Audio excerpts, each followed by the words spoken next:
I recently came across a Forbes business article that was meant to help job seekers improve their resumes. And as I read the article, I realized that 90% of what was in the article would actually apply to people who want to try and find a business to buy in a proprietary search.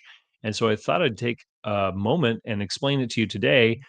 So stay tuned. We're going to teach you how to be more effective at meeting sellers, or maybe even better at finding that job.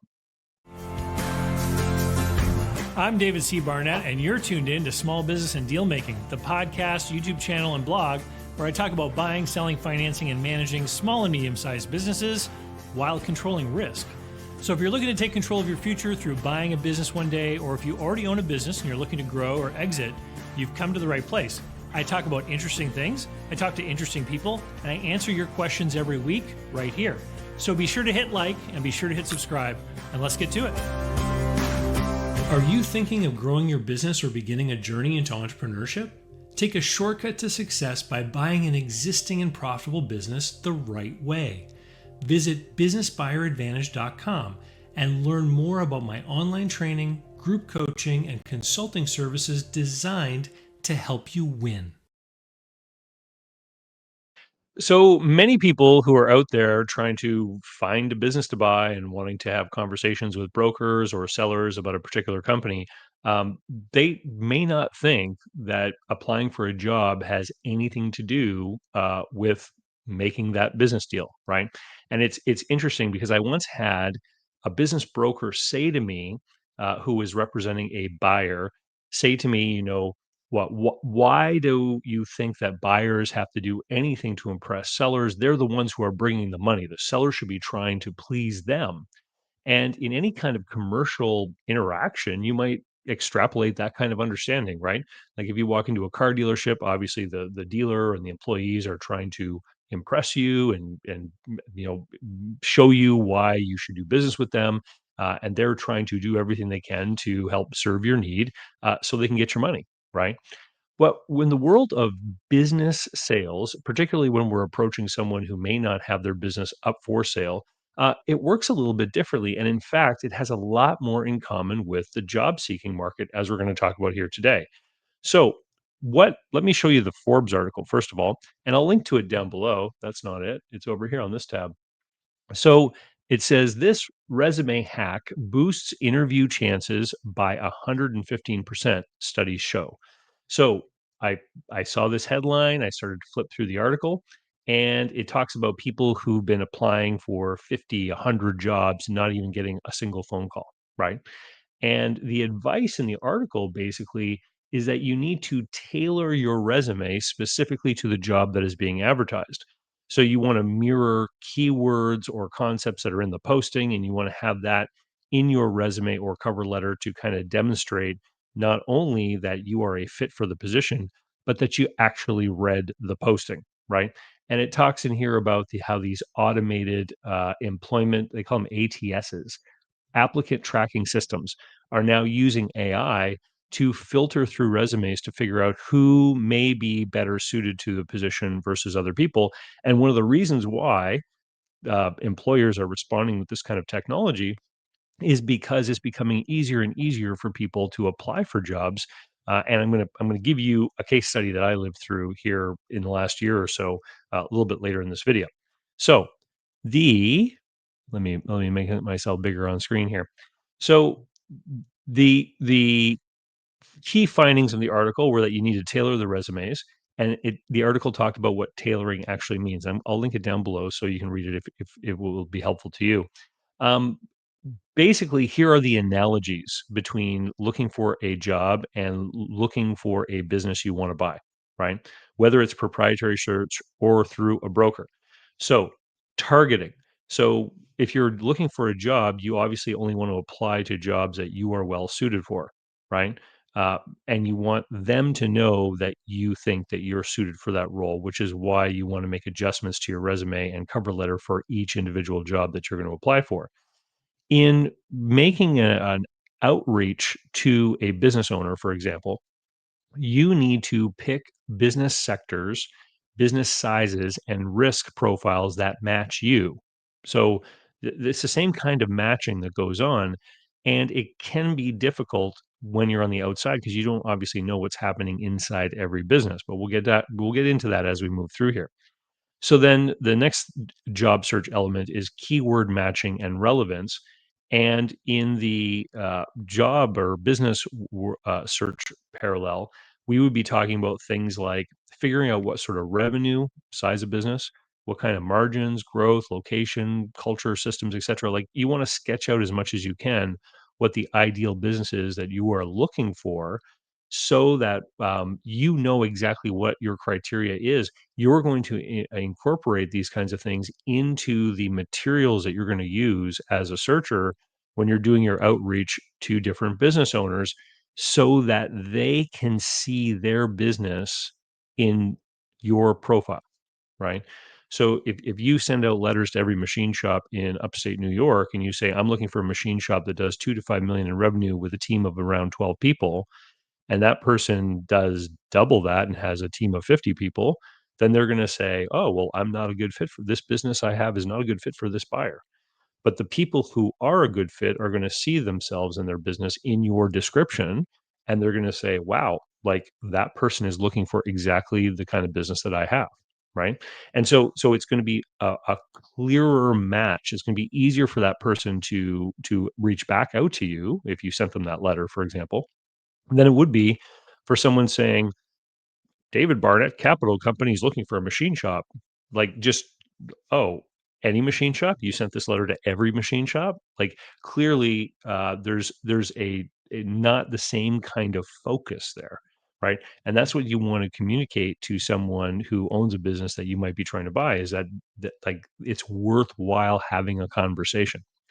Another job search element, first impressions matter, right? The way your resume looks, the way your cover letter looks, et cetera. In buying a business, in my businessbuyeradvantage.com program and in the follow on group coaching program, we talk a lot about the documentation people use when they're doing outreach to sellers. And you might have a what we call a buyer resume or a buyer pitch deck or some other kind of documentation. And it needs to look like you are serious, organized, and understand what you're doing and that you're professional and that your background experience aligns with what it might take to be successful as a new operator of that business. In a job search, you want to make sure that you outline specific achievements and quantifiable metrics that might be applicable to the role that you're applying for, right? It's exactly the same thing when you're reaching out to business owners. You need to clearly communicate in whatever your outreach methodology is that you have these successful achievements, that you have, quantifiable stats behind you, education, experience, etc. Why? Because they need to see that you could potentially be their successor, right? I often tell people when they're doing a business search that you are both making an investment and applying for a job because most small businesses are owner operated. And so when you are seeking a job, the seller has to be able to see that you could qualify as a successor if they hope that their business will carry on into the future under your stewardship. Now, fast forward to the actual deal making, if you're going to be asking them for any degree of seller financing, perhaps, then they absolutely have to be able to see that you're going to be successful as their successor, right? So, demonstrating why you are a fit for that kind of business is exactly the same thing as what a person applying for a job is trying to do. They're trying to show that they are qualified to be in that role and that they're going to be successful in it. Um, Job search element of the technology, sort of filtering and elimination. This is the ATS or the hiring filters. You if you apply for a job, maybe your resume goes to a more junior person who sorts through them, or someone in HR who sorts through them before the hiring manager actually gets the leftovers, right? And it's exactly the same thing when you're trying to get the attention of someone who owns a business. That filtering person could be a business broker. That filtering person could be someone in a company. Um, we always talk about confidentiality in business acquisition and how you want to reach out to the owner of the business, but we don't exactly know what goes on behind the closed doors of the business. So that business owner could have been there for 30 years. They've got a trusted manager who's been with them for 25. They may have told the trusted manager, I'm open to thinking about my retirement and selling the business. Some person at the front desk, a gatekeeper, could have gotten that communication that you sent in. They look at it quickly. They may not take it to the manager. They may take it, or the owner, they may take it to that trusted manager, and the trusted manager could be, in fact, aware that the owner of the business may want to sell. And that person could be the filtering element. If they don't think that you look like you are a serious, qualified person, they might nip it in the bud. What effect happens when the filters or the gatekeepers don't think that you're qualified based on what you send in? You get ghosted. You, you just never hear back, which is the same complaint that the job seekers had from the Forbes article that I showed you a minute ago. So, what exactly is it that converts? What will get you an interview if you're a seeker, and what will get you a face-to-face meeting with the business owner if you are looking to buy a business? So, first element would be clarity and focus. So, you want to have a summary of the job that you are applying for and how it's a fit with you. Same thing when you are looking for a business, you want to be able to demonstrate, here's my search criteria and here's how I believe it fits with your organization. See the match here? Like, I'm looking for these 7 things. I believe you have 4 or 5 of them, and let's have a conversation to see what else might be there, right? So it's very clear, it's very obvious. It's like the example I gave you about the machine shop having a certain revenue and headcount number identified in the communication to the business owner. Um, these kind of clarity is gonna demonstrate your level of seriousness. Like I've mentioned many times on here before, like, the industry agnostic searcher just comes across as someone who doesn't know what they're doing. In exactly the same way as a generic resume, which doesn't really speak to the job, gives the impression you're just spraying and praying and, like, hoping something will stick. It's a really ineffective strategy when you're in a highly competitive environment, which I'm gonna talk about in a minute here. So, relevance and alignment.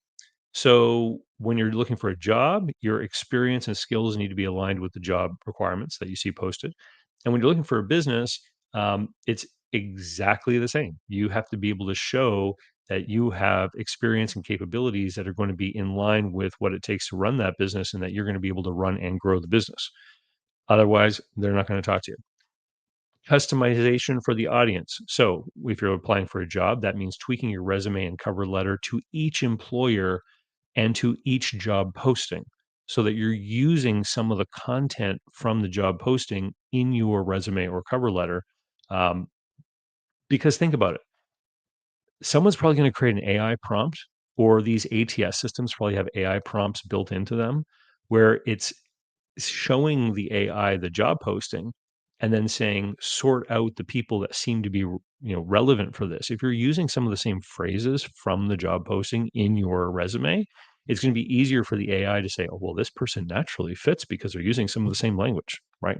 So, um, in business, you want to tailor your proposals, ask relevant questions depending on the industry, the seller, and the scale of the business, and do research before reaching out to show that you have invested real time in the outreach. So if you are doing a proprietary search, reaching out to a business that you don't know if it's for sale or not, you can still look up the company, right? You can find out how big they are by how many offices they own, or you can look at them through Google Street View and see how many, repair vans are parked there on Sunday afternoon or whatever. Like, you can estimate through a number of different ways about what that business may look like, and you can use some of that research in how you reach out to them so that it's obvious that you've actually been thinking about them.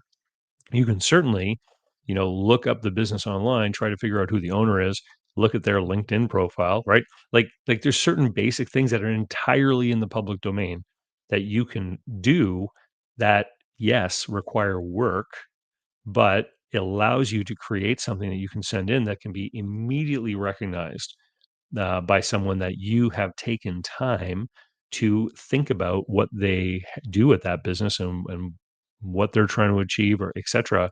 And you could see they, like, this is why I'm a good fit to come in and talk with you about your succession plans if you're thinking about that right now. Um, Proof and credibility. So obviously, when you're applying for a job, you want to be talking about past measurable outcomes. When you are looking for a business, it's the same thing. You want to talk about your past experience.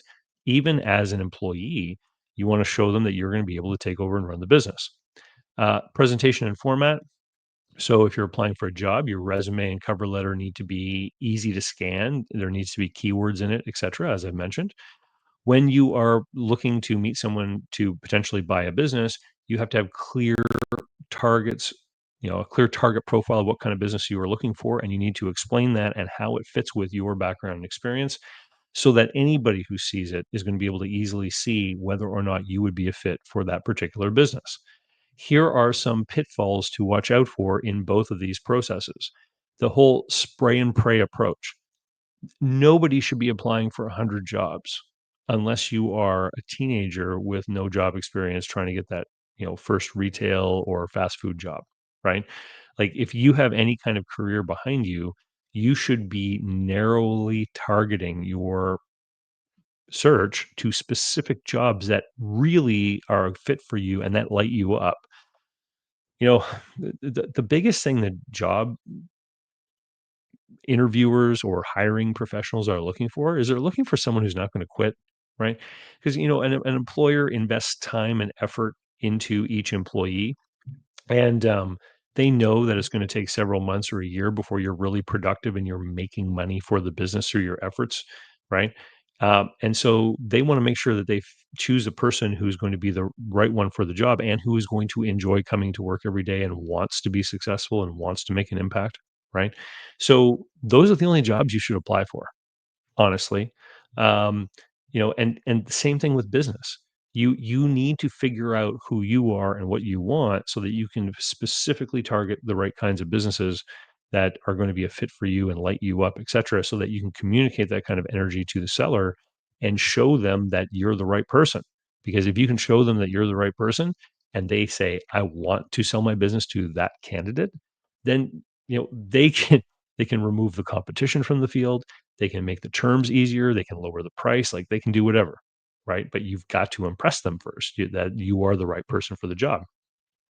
Um, if you overlook the alignment problem, then you can also get this overqualified issue, right? If you've ever heard of someone applying for a job and they've been told, "Sorry, you're overqualified," it's because the hiring person believes that, the first better opportunity that comes along, you will chase after and they will lose you after 3 or 4 months, and then they're forced to hire again, and that's not what people wanna do. It costs a lot of money to hire someone and get them trained, etcetera.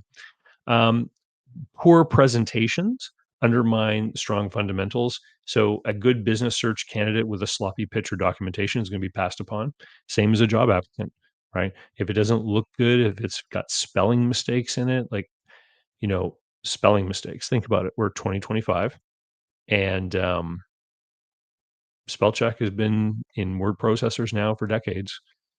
But here's the thing: you can have two different words that sound the same and are spelled differently, and they won't get caught in spell check, like there, and there, right?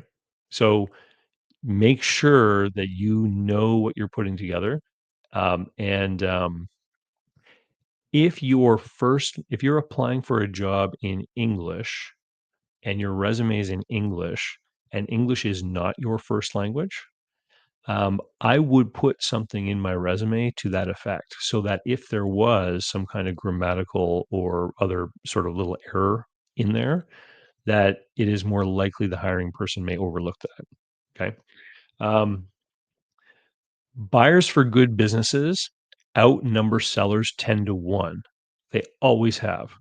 Way back when I was a business broker in 2009, 2010, when I advertised a good, profitable business for sale, I would get flooded with inquiries immediately. It is worse now because of all these like online gurus trying to teach people how to buy a business and teaching, non-business people that they're missing out on the silver tsunami opportunities of a lifetime or whatever. So there's even more, which makes it again just like job search right now, because apparently from the Forbes article, we're hearing that hundreds of people are applying for one job. So it's really hard to stand out, which is why it's worth the investment to really make sure that you do. One of the things that that I learned from one of my, when was I looking for a job? Back in the 1990s, when I was looking for a job, someone somewhere had told me that a resume was supposed to be 2 pages long. And I had created a 2 page resume and I sent it out to all kinds of different places. And I met this HR person, and I talked with them for a little while, and they said, "Wow, you got all kinds of great experience and stuff, even as a young university graduate. How on earth do you communicate all of your abilities, skills, and achievements in 2 pages? And you should make your resume longer." So I rewrote it as a 9 page resume, and my callback ratio went from less than 10% to 60%, right? And I can tell you, I probably had the longest resume of most applicants in most jobs. Don't feel like you need to conform to anybody's rules, especially when today the first review of all applications is obviously being done by AI or a junior person who's filtering before the hiring manager even gets them. This is a marketing document selling you and your ability to do the job. So market yourself to the best of your ability.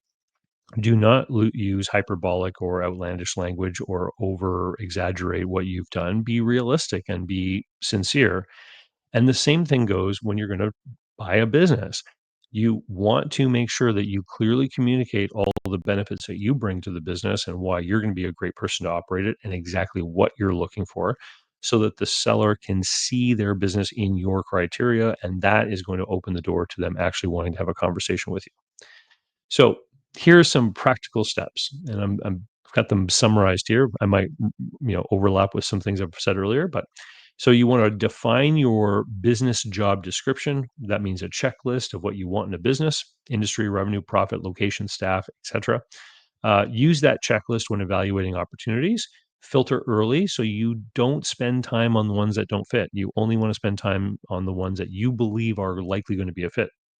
When you contact sellers or brokers, present yourself with the relevant metrics up front.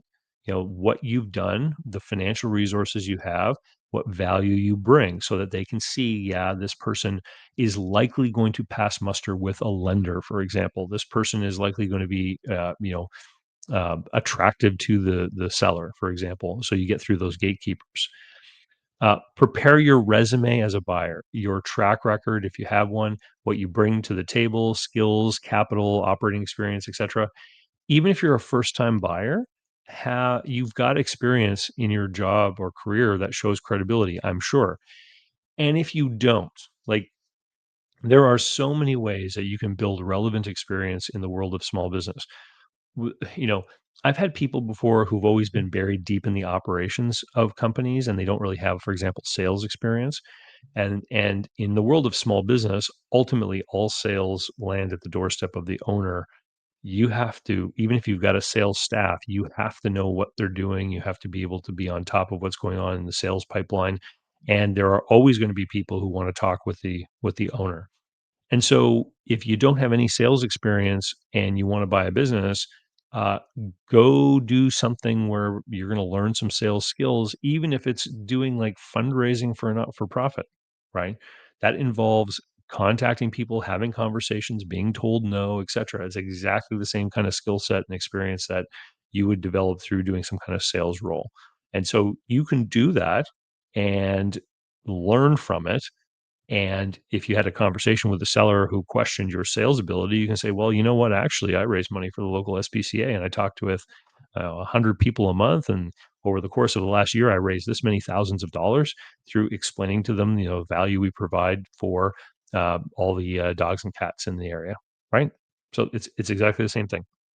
Um, you want to customize your offering or negotiation pitch on the seller's needs, just like tailoring a resume to a job. So think about the kind of business they have, but also think about what they may be looking for, right? This is how you make the best fit. You want to stand out so that you have an opportunity to talk with them and potentially make a deal and not just be seen as one of many people, right? If the seller just sees you in the same way that they see a bunch of other people, they're going to ask for competing bids and then you're just competing on the price or the terms. And then there's no advantage in that. You become commoditized as a buyer. And we don't want you to be commoditized. We want you to stand out as a star, as a really, probable person who's going to be able to do this. So let me give you a couple of case examples. So job seeking. Almost 2 years ago, I went looking to grow my team through adding an analyst on the team. And so I created a job listing profile for small business analyst. And one of the mistakes that I made is I used the word analyst in the job title because I literally got 300 resumes from IT people who do like analyst roles in the IT world. And it was a real eye opener for me because clearly none of those people read the job posting. Because if any of them had, they would have realized that it was completely not the same thing. Right. And this is one of the problems with these online job platforms is that it's just really easy to apply by clicking a button. Sometimes people even set up scripts to automatically apply for jobs that have certain words in the posting, right? So after filtering out several hundred of these IT people, I was left with about 50 or 60 applicants who might have been a closer fit, but there were like 5 or 6 who really tailored their resumes and explained their own personal small business background, either through ownership or management, what their aspiration was in their career, what their background was as far as analysis work and building, business modeling through Excel and all that kind of stuff. And at the end of the day, there were like 4 people that I spent the time to get to know. And I interviewed them, and then I had them do a sample project, and then I met with them all again. And then finally, I made an offer to Jeff, who some of you guys have met if you've ever hired us to do some of our analysis consulting projects. So the buyer insight analyses and the MPSPs. And so like that to me just demonstrated the problem like that people are having. So like all those hundreds of IT guys, like they're doing the spray and pray. They're just applying to every job that has analyst in the heading.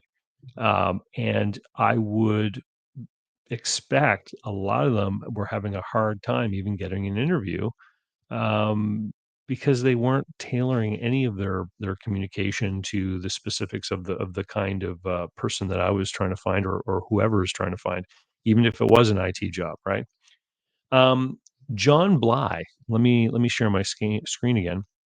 John Bly is the author of this book, Cracking the Code, and John is a owner of a CPA firm in Georgia, I believe, and he is actively growing through acquisition for his firm. And this book, Cracking the Code, is about integrating businesses. So as he buys CPA firms, he integrates them into his company. And so I want to talk a little bit about reaching out to business sellers because I interviewed John as one of our expert calls in the Business Buyer Advantage Group coaching program. Every month, we have a new expert that comes in to talk to some about something specific. And in my conversation with John, he mentioned that he gets dozens of emails every month, basically saying, "Hi, we buy accounting firms. If you'd like to sell your accounting firm, please reach back to us." Like just I can just imagine thousands of these emails are going out from searchers who got some kind of list of CPAs, right? If anybody had actually looked up John's name, they would have found out that he wrote this book and that he's actively growing his business, right? And so, using that information, if you really wanted to get John's attention, you could craft an email or a letter that would outline your understanding of what he's been doing and why you might be a good fit potentially as the buyer of his business, right? Or if you were like a PE firm, you could say, John, we've been reading about you and your experience and how you're buying other businesses. When you hit this target of revenue, we'd love to have a conversation with you, et cetera, right? So it's a great example of someone who has got a big digital footprint out there in the world, and anyone who seriously was looking for a CPA firm in Georgia who was doing the work of looking at one business at a time, trying to see where the fit is, would discover this. And if you were just looking to buy a small CPA firm with 3 or 4 employees, you wouldn't send anything to him, right? Because you would learn right away that he wasn't a good fit. And so this is like an example I'm trying to show you of how you apply this knowledge. And if you're interested in reading that book, if you head over to dcbbooklist.com, That book, Cracking the Code by John Bly, is in the Amazon store that I have in the book section. Um, and so how do we wrap this thing all up? So it's basically whether you're looking for a job or you're looking to buy a business, it's the same underlying strategies and principles apply. You want clarity, relevance, credible proof, and make a good presentation. You want a call to action. You want to suggest that the other person do something and they see how it's going to be worth their time, right? And so for a business owner who is just kind of maybe had some thoughts about selling, why should they pick up the phone and call you? Why should they hit reply to your email? Why? You've got to give them a reason to choose you because they're busy, right? And in their head, they think, hey, I can just call a business broker when I'm ready to sell. They'll find me a buyer, right? You've got to break through this noise and static to let them know that they need to talk to you and that it's an opportunity for them to have a conversation with you. Same thing with job search. You want the hiring manager to see that it's an opportunity for the company to be able to get you, right? That you are something that is prized, a prized employee that is going to help the organization. If you want more help in doing a search, particularly a proprietary search, then you should come and join the group coaching program. And if you want to find out more about that, head over to businessbuyeradvantage.com. There's all the information there about how we help buyers. And if you go down halfway through the page, you're going to find the information on the group coaching program. It is the follow-on to the online training that just got upgraded here for 2025. Um, Whether you're selling yourself or trying to get the attention of a business owner, you're always in the business of matching, right? And the more clearly you can define what that fit is, the easier it's going to be for the other party to see equally that there's a match there. And if you want to combine these two things, I actually made a video a couple of years ago called Get a Job in the Business You Want to Buy, where I talk about how you could get employed in a business and then acquire it as an insider. And we'll put a link to that video right here. But that is also a very interesting strategy because, of course, if you are working in the business that you would like to buy, you will certainly have an opportunity to develop a relationship with the seller and really show them through your actions day to day that you would be an ideal candidate to buy the business and make yourself an insider and make it easier for bankers to want to lend you money and all kinds of stuff. So anyway, with that, I hope that you enjoyed this week's video. If you have any questions, thoughts, or comments, please leave them down below. I always look forward to reading the comments that you have. And of course, this is where we often get the ideas for our new videos that come out every week. And with that, I'll say see you later and have a great day. So, how can you learn more about buying, selling, financing, and managing small and medium sized businesses? Easy. Go over to my blog site, davidcbarnett.com, where you can learn more about me and how I work with my clients. You can learn more about my books and courses that I've prepared for you. You can find out how to subscribe to my email list, the YouTube playlists, and more. There's literally hundreds of hours of content there, all for free, and I'd love for you to be my guest. Special thanks go to Mark Willis at Lake Growth Financial, today's video sponsor. Mark helps people better manage their personal and business finances through the Bank on Yourself insurance strategy. This is something I've done personally and I've seen others use it successfully for years. Go to newbankingsolution.com to find all the interviews I've done with Mark and learn more about the advantages of these programs. While there, sign up for a free consultation to learn what this solution might look like for you.